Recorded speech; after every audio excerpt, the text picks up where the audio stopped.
Hello friends, welcome to gaps classes.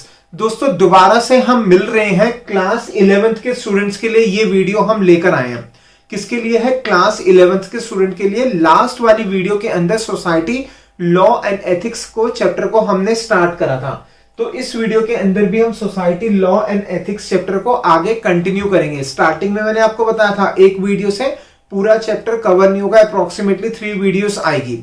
तो ये video है कंप्यूटर साइंस के स्टूडेंट्स के लिए जो टर्म 2 की तैयारी कर रहे हैं। चैप्टर कौन सा है? Society law and ethics, video number 2। और जो चीज आपको सिखाई जा रही है आपको एज इट इज, जैसे काफी बच्चों ने हमसे नोट्स लिए तो वो उन्होंने पूछा सर हमें एग्जाम में ऐसे ही लिख के आना है? हाँ, बिल्कुल वैसे ही लिख कर आना है।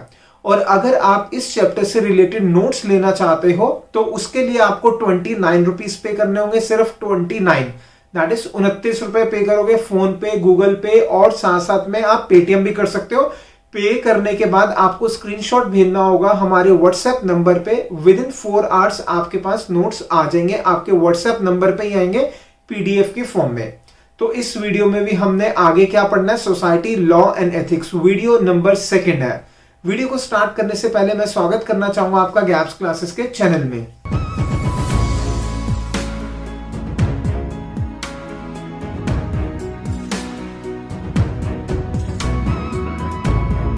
तो हम इस सीरीज को आगे बढ़ाते हैं, सोसाइटी लॉ एंड एथिक्स की सीरीज को। अब हम पढ़ेंगे सबसे important term, that is called as privacy. Privacy क्या होता है? सिंपल सा वर्ड है, इंग्लिश का वर्ड है, जनरली हम लोग सुनते ही है। प्राइवेसी का मतलब क्या होता है? प्रोटेक्शन। प्राइवेसी का मतलब होता है प्रोटेक्शन। अब जब हम पढ़ रहे हैं सोसाइटी लॉ एंड एथिक्स तो हम सारी बात कर रहे हैं इंटरनेट से रिलेटेड। तो यहां पे प्रोटेक्शन किस चीज की करनी है? प्रोटेक्शन करनी है इंफॉर्मेशन की। प्रोटेक्शन किसकी करेंगे हम? इंफॉर्मेशन की प्रोटेक्शन करेंगे। फॉर एग्जाम्पल, जैसे कि अगर आप ऑनलाइन शॉपिंग करते हो तो वहां पर आप अपने कार्ड की डिटेल्स एंटर करते हो, अपने घर का एड्रेस एंटर करते हो, कार्ड की डिटेल्स एंटर करते हो। तो ऐसा नहीं होना चाहिए जो भी आपने अपने कार्ड्स की डिटेल एंटर करी है वो किसी दूसरे ऐसे बंदे के पास पहुंच जाए जो उसका मिसयूज कर ले। तो प्राइवेसी कहता है कि हमें प्रोटेक्ट करना है पर्सनल इंफॉर्मेशन को। वो पर्सनल इंफॉर्मेशन कहां दी जाती है? जब हम ऑनलाइन देते हैं शॉपिंग करते समय या फिर अपना अकाउंट क्रिएट करते समय। जैसे आपने देखा होगा फेसबुक हो गया, इंस्टाग्राम हो गया, तो वहां पर आपका मोबाइल नंबर्स भी जनरली मांगा जाता है। तो ऐसा नहीं कि आपका मोबाइल नंबर कहीं और सर्कुलेट कर दिया जाए, तो वो उसको प्रोटेक्ट करके रखते हैं। तो अब टर्म समझते हैं, प्राइवेसी का मतलब क्या होता है, डेफिनेशन आपने कैसे लिखनी है वो समझते हैं। It means protecting the personal information, protect करना पर्सनल इंफॉर्मेशन को, दैट इज गिवन ऑनलाइन, जो ऑनलाइन दी जाती है at the time of doing some transaction, कोई ट्रांजेक्शन करने या फिर कोई एक्टिविटी करना ऑनलाइन के ऊपर। ठीक है, ट्रांजेक्शन का मतलब जैसे आपने कोई चीज खरीदी, मोबाइल खरीदा, तो आपने अपने कार्ड डिटेल्स डाले, या फिर कोई और एक्टिविटी करी। कोई और एक्टिविटी का मतलब जैसे आपने फेसबुक पे अकाउंट बनाया, इंस्टाग्राम पे अकाउंट बनाया, तो वहां पर भी आपने अपनी पर्सनल इंफॉर्मेशन डाली। तो उन सब चीजों को प्रोटेक्ट करना, that is called as privacy. वो किसका पार्ट है? प्राइवेसी का पार्ट है। जैसा कि मैं आपको पहले भी बता चुका हूं कि आपको नोट्स लिखने की जरूरत नहीं है। डिस्क्रिप्शन पे सब चीज मेंशन है कि आप कैसे हमारे नोट्स ले सकते हो। पीडीएफ फॉर्म में हम बच्चों को नोट्स प्रोवाइड करते हैं, उसका बहुत ही नॉमिनल सा अमाउंट है। तो सारी डिस्क्रिप्शन पे आप देख सकते हो कि डिस्क्रिप्शन पे सब चीजें मेंशन कर रखी है कैसे आपको नोट्स मिल सकते हैं। अब आगे पढ़ेंगे हम। Important point is ways to safeguard user privacy, मतलब ऐसे क्या तरीके होने चाहिए जो यूजर की प्राइवेसी को सेफगार्ड करें, मतलब बचा के रखें। अब ध्यान देना, जब भी आप ऑनलाइन कोई ट्रांजैक्शन करते हो तो मर्चेंट या सेलर, मर्चेंट मतलब जो बेच रहा है या सेलर जो भी प्रोडक्ट बेच रहा है, वो क्लियरली मेंशन करेगा कि आपका डेटा कैसे यूज होगा। फॉर एग्जांपल, अगर आप अमेजोन से कोई भी प्रोडक्ट खरीदते हो तो वहां पर आपने अपनी कार्ड डिटेल्स डाली और मान लो बेचने वाला मर्चेंट मैं हूं, तो मेरे पास आपकी कार्ड डिटेल्स नहीं आएगी, वो अमेजोन के पास ही रहेगी। मेरे पास सिर्फ इंफॉर्मेशन आएगी आपका एड्रेस, आपका फोन नंबर, जहां पे मैं उस चीज को मैं डिलीवर करना चाहता हूं। तो इसका मतलब ये हुआ कि मर्चेंट और सेलर हमेशा स्पेसिफाई करेगा कि जो डेटा आप डाल रहे हो वो कैसे यूज किया जाएगा। और ये कहां पर मेंशन होता है? ये मेंशन होता है टर्म्स एंड कंडीशन वेबसाइट की। आप कोई भी वेबसाइट पे जाओगे तो वहां पे टर्म्स एंड कंडीशंस लिखना जरूरी होता है। तो वो टर्म्स एंड कंडीशंस पे मेंशन होता है कि जो डेटा है आपका कैसे यूज किया जाएगा। तो समझते हैं फर्स्ट पॉइंट, सेलर और मर्चेंट मस्ट या clearly mention how the data will be used, कैसे डेटा यूज किया जाएगा। और it is mention in the terms and condition of the website. Terms and condition का एक पेज होता है, उस पर सब मेंशन किया जाता है। अब आते हैं सेकंड पॉइंट पे। सेकंड पॉइंट क्या है? अब जैसे टर्म्स एंड कंडीशन पे सब चीज मेंशन है और आपने क्या करा, आपने वो टर्म्स एंड कंडीशन रीड नहीं करी, तो कई बार यूजर बोलते हैं कि हमें क्या पता कि टर्म्स एंड कंडीशंस कहां पर लिखी हुई है। तो जब भी आप ऑर्डर प्लेस करोगे तो उसके नीचे एक ऑप्शन जरूर आता है जिस जो चेकबॉक्स होता है जिसके आगे टिक लगाना होता है आपको, उस पर सब मेंशन होता है कि आपने ये सारी टर्म्स एंड कंडीशंस पढ़ ली है। जैसे अगर आप फेसबुक पे अपना अकाउंट बनाओगे या जीमेल पे अकाउंट बनाओगे तो उसके ऊपर बहुत सारी टर्म्स एंड कंडीशन आती है। जब तक आप उस टर्म्स एंड कंडीशंस पे क्लिक नहीं करोगे तब तक आप आगे प्रोसीड नहीं कर सकते। तो इसका मतलब क्या हुआ, सेलर और मर्चेंट, जो भी बेचने वाला या मर्चेंट जो है वो मस्ट इंश्योर करेगा यूजर ने सारी इंफॉर्मेशन, सारी टर्म्स एंड कंडीशंस को रीड करा है प्रॉपरली। तो सेलर और merchant must ensure that the user has red all the terms and conditions of the website before making any activity or transaction। कोई भी एक्टिविटी या ट्रांजेक्शन करने से पहले वो इंश्योर करेगा कि यूजर ने उसको रीड करा है। और वो इंश्योर करने का तरीका क्या है कि जो भी यूजर होगा वो उसके आगे टिक लगाएगा, तो दैट इज वो एग्री करता है टर्म्स एंड कंडीशंस को। ये हो गए 2 पॉइंट्स। अब ध्यान देना सबसे important point, third point. Third point सबसे ज्यादा इंपॉर्टेंट है। अगर आप ऑनलाइन कोई भी परचेजेस करते हो और वहां पर अपनी इंफॉर्मेशन देते हो तो आप हमेशा ये ध्यान रखना कि वो वेबसाइट सिक्योर है। सिक्योर कैसे होगी? जो भी वेबसाइट होती है, जो सिक्योर वेबसाइट्स होती है, उसके अंदर जो यूआरएल होता है, जैसे www.facebook.com लिखा या www.amazon.com लिखा, जहां पर भी आप वेबसाइट का नाम लिखते हो उससे पहले लिखा आता है ऑटोमेटिकली HTTPS। ध्यान देना, S लिखा हुआ है। S का मतलब सिक्योर है साइट। HTTP तो सब वेबसाइट्स पे होता है और जहां पर HTTPS हो गया तो दैट इज सिक्योर साइट है। तो आपका होमवर्क ये है कि आपने देखना है Amazon की साइट ओपन करना और वहां पर देखना क्या HTTPS आ रहा है या नहीं आ रहा। एक तो ये हो गया कि HTTPS होता है, दूसरा कुछ साइट्स पे HTTPS नहीं होता। जैसे अगर आप गूगल करोगे तो गूगल पे HTTPS नहीं होता, वहां पर एक पैडलॉक होता है, लॉक के टाइप होते हैं। अगर लॉक है तो इसका मतलब वो वेबसाइट सिक्योर है। तो इसका मतलब ये हुआ कि अगर हम सेफगार्ड करना चाहते हैं यूजर के डेटा को, यूजर के प्राइवेसी को अगर हम सेफगार्ड करना चाहते हैं तो जो भी मर्चेंट या सेलर होगा वो अपनी वेबसाइट के अंदर सारे सिक्योर मेजर्स को इंप्लीमेंट जरूर करेगा।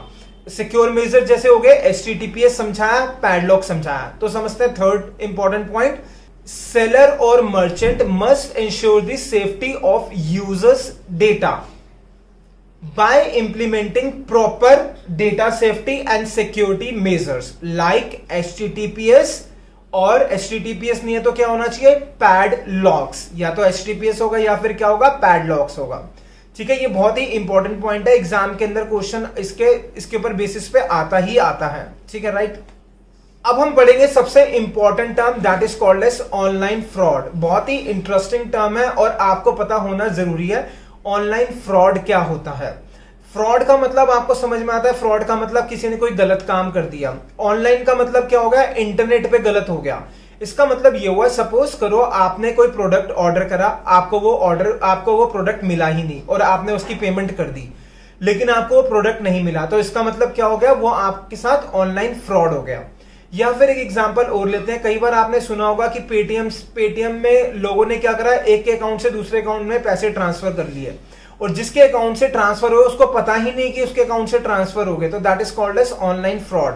फ्रॉड का मतलब क्या हुआ, जनरल फ्रॉड का मतलब सिंपल है कि गलत एक्टिविटी होगी ऑनलाइन, इंटरनेट के थ्रू गलत कोई एक्टिविटी होगी, that comes under online fraud. अब इसकी डेफिनेशन पढ़ेंगे पहले हम और इसके बाद इसके टाइप्स होते हैं वो टाइप्स देखेंगे। So it is defined as a fraud committed on the internet, मतलब एक ऐसा फ्रॉड जो इंटरनेट पे हुआ है, that is called as online fraud. Online fraud may be of different types, बहुत सारे टाइप्स के होते हैं। Some of them as follows. अब कुछ मैं उसको एक्सप्लेन कर रहा हूं। First is non delivered goods. इसका मतलब क्या हुआ कि आपने एक ऑर्डर दिया और आपके पास जो भी आपने प्रोडक्ट के लिए ऑर्डर दिया था वो आपके पास नहीं पहुंचा, that comes under online fraud. तो काफी सारी कंपनीज ऐसी हैं, आप देखोगे इंटरनेट पे बहुत सारे प्रोडक्ट्स मिलते हैं और बहुत सस्ते मिलते हैं। अगर कोई एक ऐसा प्रोडक्ट है जो अमेजॉन फ्लिपकार्ट पे मान लो 100 रुपए का मिल रहा है और कुछ वेबसाइट्स ऐसी है वो 2 रुपए का दे रही है, तो जनरली क्या होता है, हमें लगता है यार 2 रुपए का मिल रहा है तो हम क्यों ना जहां पे 2 रुपए का मिल रहा है वहां से कर ले, और वो पेमेंट ऑनलाइन करनी होती है। तो आप खुद सोचो कि आपने 2 रुपए का प्रोडक्ट के लिए आपने 2 रुपए पे कर दिए, ऐसे 1 लाख कस्टमर या 10,000 कस्टमर ने भी पे कर दिए तो 20,000 रुपए का फ्रॉड हो गया ओवरऑल, या 1 लाख कस्टमर ने करा तो 2 लाख रुपए का फ्रॉड हो गया। अब 2 रुपए के लिए तो आप आगे बार बार कॉल नहीं करोगे। अच्छा, सबसे इंपॉर्टेंट पार्ट ये, अगर आप कॉल भी करोगे तो उनका नंबर नहीं मिलता, या तो नंबर गिवन नहीं होता या मिलता ही नहीं है। तो फर्स्ट हो गया नॉन डिलीवर्ड गुड्स। तो जब भी आप कोई प्रोडक्ट खरीदो तो हमेशा सिक्योर साइट से खरीदना। Second is non existent companies. अब कई बार ऐसा भी होता है कि कुछ कंपनीज ऐसी जो एग्जिस्ट ही नहीं करती और उन्होंने प्रोडक्ट डाल रखे होते हैं ऑनलाइन। ऐसे बहुत सारी कंपनीज एग्जिस्ट नहीं कर रखी और उन्होंने प्रोडक्ट डाल रखे हैं। सपोज कोई प्रोडक्ट 5,000 का है तो उन्होंने अपनी वेबसाइट पे 200 रुपए का डाल दिया, 1,000 रुपए का डाल दिया। अगर 100 बंदों ने भी कर लिया तो 1 लाख रुपए हो गए। तो वो 1 लाख रुपए लोगों के गए, प्रोडक्ट मिला नहीं, 1 लाख रुपए गए। क्यों नहीं मिला? क्योंकि कंपनी ही एग्जिस्ट नहीं कर रही। Third is stealing information.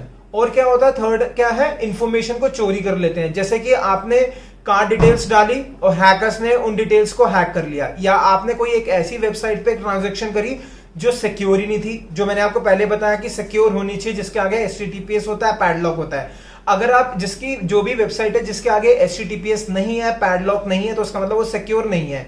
तो जब भी आप इंफॉर्मेशन डालोगे तो वो सारी आपकी इंफॉर्मेशन को चोरी कर लेंगे। सपोज आपने कार्ड की डिटेल्स को डाला, उन्होंने चोरी कर लिया और फिर वो आपके बिहाफ पे ट्रांजैक्शंस कर लेंगे। Last is fraudulent payments. Fraudulent payments क्या होता है? अब मान लो कोई प्रोडक्ट है 100 रुपए का, आपने उसको परचेज करना है, आपने अपने कार्ड से तो सारी इंफॉर्मेशन एंटर करी 100 रुपीज, लेकिन जिसके पास वो इंफॉर्मेशन जा रही है वेबसाइट के पास, उसने क्या करा, उसको 100 की जगह 1000 कर दिया। तो मतलब आपने पेमेंट कर दी, फ्रॉडुलेंट पेमेंट होगी। आपने 100 रुपए की करनी थी और वो 1000 रुपीज की होगी और आपको पता भी नहीं चला। That is fraudulent payment. तो ये जो 4 एक्टिविटीज हैं ये आती है किसके अंदर?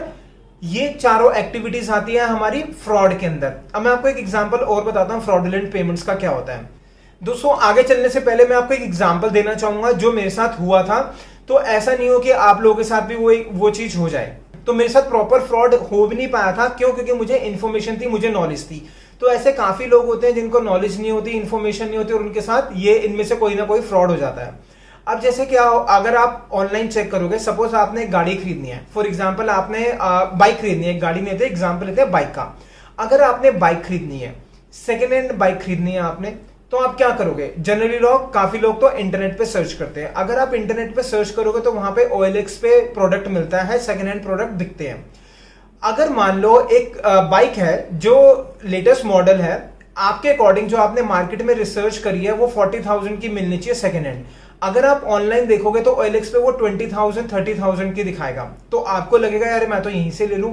तो जैसे ही आप उसको कांटेक्ट करोगे तो क्या होगा, डिटेल्स होती है वहां पर, आप कांटेक्ट करोगे तो जिसको आप कांटेक्ट कर रहे हो उसका फोन नंबर अवेलेबल होगा। तो वो आपको ये कहेगा कि हाँ हमारे पास ये बाइक है, ये मॉडल नंबर है, ये बाइक का नंबर है और ये इसका ऑनर है। आप इसकी इंफॉर्मेशन चेक कर सकते हो, मैं आपको उसकी डिटेल्स भेज रहा हूं। तो वो बंदा क्या करेगा, आपको सारी डिटेल्स भेजेगा। ऑनलाइन वेबसाइट्स अवेलेबल है जिसपे आप चेक कर सकते हो किस बंदे के नाम की वो बाइक है, या कोई भी गाड़ी जो भी आप खरीद रहे हो। अभी मैं एग्जांपल बाइक का ले रहा हूं तो बाइक बता रहा हूं कि आप चेक कर सकते हो। ऑनलाइन में वेबसाइट्स अवेलेबल है जिसपे आप चेक कर सकते हो क्या इसी बंदे की वेबसाइट इसी बंदे की बाइक है या नहीं है। आपने देखा हाँ उसी बंदे की बाइक है, तो वो बंदा आपको थोड़ी देर बाद कॉल करके कहेगा कि आपने 3,000 रुपए या 4,000 रुपए कुछ अमाउंट आपको बोलेगा, ये आपको हमारे अकाउंट के अंदर ट्रांसफर करने हैं। ये चार्जेस है कोरियर चार्जेस। हमारा बंदा आएगा, वो आपको दिखाएगा, बाइक दिखाएगा। अगर आपको पसंद आए तो आप रख लेना, बाकी पेमेंट कर देना साथ के साथ। और अगर आपको पसंद नहीं आता तो हम आपकी पेमेंट को रिटर्न कर देंगे। तो आपको भी लगेगा यार ये प्रोडक्ट तो मार्केट के अंदर 40,000 रुपए का मिल रहा है और ऑनलाइन मेरे को 25,000 30,000 का मिल रहा है, तो 10-12,000 रुपए का मेरे को फायदा हो रहा है। तो आप भी क्या करोगे, 3,000 जो भी वो अमाउंट बोलेगा, 2,000 3,000 आप उसको ट्रांसफर कर दोगे। और अच्छा, ट्रांसफर करवाने से पहले वो आपको आधार कार्ड भी भेजेगा, आपको पूरी अपना आईडी प्रूफ भेजेगा कि ये चेक कर लो, ये मेरा आईडी प्रूफ है और इसी नाम पर है। तो आपको लगेगा बंदा जेन्युइन है, अकाउंट डिटेल्स दे देगा या पेटीएम नंबर दे देगा, आप ट्रांसफर कर दोगे।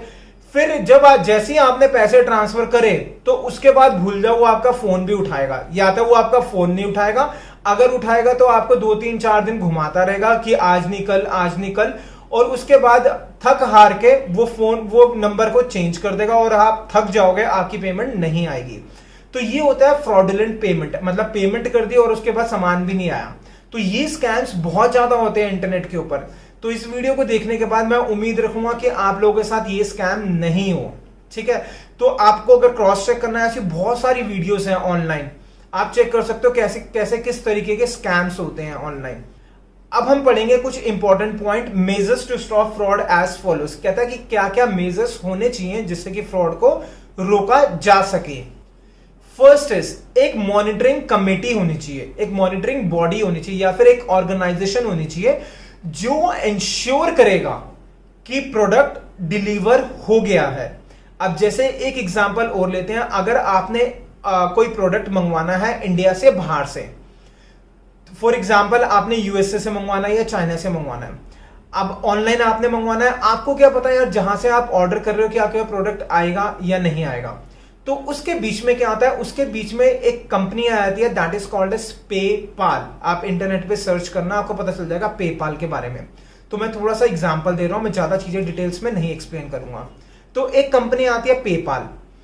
तो जब भी आप कोई ऑनलाइन कोई प्रोडक्ट मंगवाओ इंडिया से बाहर से, और वो बंदा कहता है कि मेरे अकाउंट में ट्रांसफर कर दो पैसे, तो आप नहीं करना जब तक आप उस बंदे को नहीं जानते। तो आप उसको यही कहना कि मैं ट्रांसफर करूंगा पेपाल के थ्रू, पेपाल का नंबर मुझे दे दो। अब पेपाल है क्या, पेपाल क्या करता है, जैसे आपने अपने अकाउंट से ट्रांसफर करे पेपाल पे, तो पेपाल क्या करेगा, कुछ टाइम पीरियड के लिए आपकी पेमेंट को होल्ड कर देगा। मतलब जिसने आपको प्रोडक्ट बेचना है उसके पास वो पेमेंट नहीं जाएगी, पेपाल के पास जाएगी। पेपाल उस बंदे को बताएगा इस बंदे की हमारे पास पेमेंट आ चुकी है, अब आप इसको गुड्स डिलीवर करो। फिर वो आपको गुड्स डिलीवर करेगा। जैसे ही आपके पास गुड्स पहुंच जाएगा या जो भी आपने प्रोडक्ट मंगवाया वो पहुंच जाएगा, फिर आप पेपाल को कहोगे हाँ मेरे पास ये सामान आ गया है, पेपाल आगे पेमेंट कर देगा। अब क्वेश्चन ये आता कि पेपाल का रोल क्या हुआ। पेपाल एक इंश्योर करता है कि कोई भी फ्रॉड नहीं हो और जिसने ऑर्डर करा है उसकी पेमेंट भी नहीं मरे और उसको प्रोडक्ट मिल जाए, और जिसके पास प्रोडक्ट जा रहा है वो भी पेमेंट करे। तो पेपाल इसके अंदर बीच में एक मीडिएटर है, एज अ मीडिएटर ये कुछ अमाउंट चार्ज कर लेगा कि इतने % कमीशन चार्ज कर लेगा, जिससे कि दोनों साइड वाले बंदे सिक्योर हों। तो ध्यान देना, जब भी आप कोई प्रोडक्ट मंगवाओ इंडिया से बाहर से, तो कभी भी आप डायरेक्ट उस बंदे के अकाउंट में पेमेंट नहीं डालना जब तक आपको कंफर्म नहीं है वो बंदा जेन्युइन है। आप उसको बोलना पेपाल अकाउंट दे और पेपाल के थ्रू काम करना, ठीक है। तो फर्स्ट इज एक मैकेनिज्म, एक बॉडी होनी चाहिए जो चेक करेगी, किस चीज को चेक करेगी कि हाँ भाई कि सामान पहुंच गया है। तो समझते हैं इसका पॉइंट आपने पेपर में कैसे लिखना है। अब मॉनिटरिंग ऑफिशियल बॉडी, एक ऑफिशियल बॉडी होगी, must ensure the sensitivity of e commerce, मतलब वो ई कॉमर्स की सेंसिटिविटी को समझेगा, sensitivity of e commerce company, and also ensure, साथ साथ में इंश्योर करेगा that goods and services must be delivered as promise. जो गुड्स और सर्विसेज जो भी है बात कर रहे हैं वो डिलीवर हुआ है एज पर द प्रॉमिस। ये हो गया हमारा फर्स्ट पॉइंट। सेकंड पॉइंट हम क्या पढ़ रहे हैं कि कैसे फ्रॉड रोका जाए। जैसा मैं आपको पहले भी बता चुका हूं, फ्रॉड रोकने का सबसे बेस्ट तरीका क्या है कि वेबसाइट्स जो होनी चाहिए सारी सिक्योर होनी चाहिए। वेबसाइट्स हमारी क्या होनी चाहिए, सिक्योर होनी चाहिए। जैसे मैंने अभी इससे पहले बताया था कि ऑनलाइन फ्रॉड में इंफॉर्मेशन भी चोरी की जाती है, तो यहां पर अगर हमारी वेबसाइट्स जिसपे भी आप इंफॉर्मेशन दे रहे हो अगर वो सिक्योर है, तो इसका मतलब क्या हुआ, आपके साथ फ्रॉड नहीं होगा। तो that is e commerce sites must take strong, उनको स्ट्रॉन्ग सिक्योरिटी मैकेनिज्म्स लेने चाहिए जो प्रिवेंट करेगा स्टील करने के लिए, मतलब चोरी करने से रोकेगा important information like credit card details, CVV number, pin number etcetera. ठीक है, ये हो गया हमारा सेकंड पॉइंट। अब सबसे important point, third important point, आज के टाइम में ना सबसे ज्यादा जो चल रहा है ऑनलाइन के लिए जूम चल रहा है। तो जूम की जो इंफॉर्मेशन आ रही है कि वो ना अपना जो डेटा है वो बेच रहा है, आगे थर्ड पार्टीज को बेच रहा है। तो अगर थर्ड पार्टी को कोई डेटा बेचना भी है, कोई भी वेबसाइट अगर कोई डेटा कलेक्ट करती है और उसने थर्ड पार्टी को बेचना है, तो वो क्लियरली मेंशन करेगा कि भाई आपका डेटा हम थर्ड पार्टी को देंगे। तो third is there must be official guidelines, पूरी ऑफिशियल गाइडलाइंस होनी चाहिए if company wants to sell user data to third party, अगर वो थर्ड पार्टी को डेटा बेचना चाहती है तो पूरी की पूरी गाइडलाइंस होनी चाहिए। तो दोस्तों उम्मीद रखूंगा इसमें भी जो आपको सिखाया सोसाइटी लॉ एंड एथिक्स सही से समझ में आया होगा। नोट्स लेने हैं 29 रुपीज पे करके आप ले सकते हो, बाकी सारी इंफॉर्मेशन डिस्क्रिप्शन पे भी चेक कर सकते हो। और दोस्तों सबसे इंपॉर्टेंट है, इसके बाद आपका ये टर्म 2 खत्म होगा तो 12th क्लास की क्लासेस स्टार्ट होगी। अगर आपका टारगेट 70 to 80% का है तो गैप्स क्लासेस की फ्री वीडियोस आपको मिलेगी यूट्यूब पर, आप उसको फॉलो करो, 70 to 80% आ जाएंगे। लेकिन अगर आपका टारगेट 80% से ऊपर का है तो उसके लिए हमारे प्रीमियम कोर्सेज हैं, प्रीमियम कोर्सेज के लिए आप जरूर एनरोल कर लेना। बाकी अगर ज्यादा इंफॉर्मेशन चाहिए प्रीमियम कोर्स से रिलेटेड तो नंबर फ्लैश होता है, कॉल करके व्हाट्सएप करके इंफॉर्मेशन ले सकते हो। और साथ साथ में मैं सब स्टूडेंट्स को थैंक यू बोलना चाहूंगा कि आप लोग भी टाइम निकालते हो, हमें व्हाट्सएप पे बहुत अच्छे अच्छे कमेंट्स भेजते हो, कमेंट्स और इनफैक्ट आप इस पे भी लिखते हो यूट्यूब पे, तो थैंक यू उन सब स्टूडेंट्स के लिए। और नेक्स्ट वीडियो कौन सी देखनी है, लास्ट में थंबनेल आएगा, क्लिक करके आप देख सकते हो। नेक्स्ट वीडियो अगर अपलोड नहीं होगी तो क्या करना है, चैनल को सब्सक्राइब, जिससे कि जैसी वीडियो अपलोड हो नोटिफिकेशन मिल जाए।